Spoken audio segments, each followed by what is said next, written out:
ఝాన్సీ అయితే చాలా హ్యాపీగా ఉంటుంది. హమ్మయ్య! బాబీకి నేను తన తల్లిని కాదన్న విషయం ఏదో రకంగా తెలిసిపోయింది. బాబీకి ఆ విషయం తెలియడం నాకే చాలా హ్యాపీగా ఉంది. ఎందుకంటే రేపొద్దున నాకు పుట్టబోయే బిడ్డ నేను అభి మా ముగ్గురం కలిసి ఉంటే బాబీని వేరు పెట్టచ్చు. ఎందుకంటే బాబీ నా కన్న కొడుకు కాదు అన్న విషయం బాబీకి తెలిసింది కదా, అది చాలు.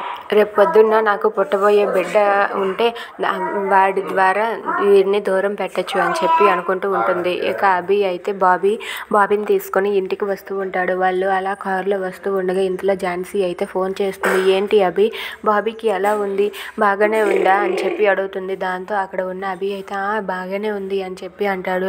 సరే మరి డిశ్చార్జ్ ఎప్పుడు చేస్తున్నారు అని చెప్పి అడుగుతుంది. డిశ్చార్జ్ చేసేసారు జాను, ఆల్రెడీ మేము ఇంటికి వస్తున్నాం, కారులో ఉన్నాం.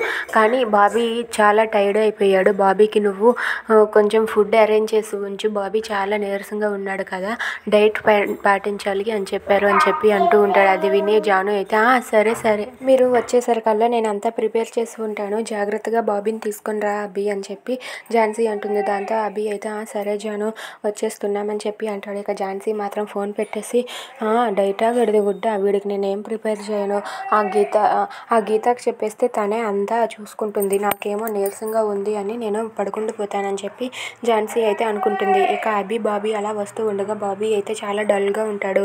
బాబీని అలా చూసి అభి అయితే చాలా బాధపడతాడు. బాబీకి కానీ ఇప్పుడు నిజం తెలిస్తే బాబీ నన్ను వదిలి ఆ స్వర దగ్గరికి వెళ్ళిపోతాడు. బాబీకి అస్సలు నిజం తెలియకుండా చూసుకొని కాపాడుకోవాలని చెప్పి అభి అనుకుంటూ ఉంటాడు. ఇక ఝాన్సీ అయితే ఆ పనులన్నీ కూడా పని మనిషికి చెప్పేసి పడుకుండిపోతుంది. If you like this video please subscribe.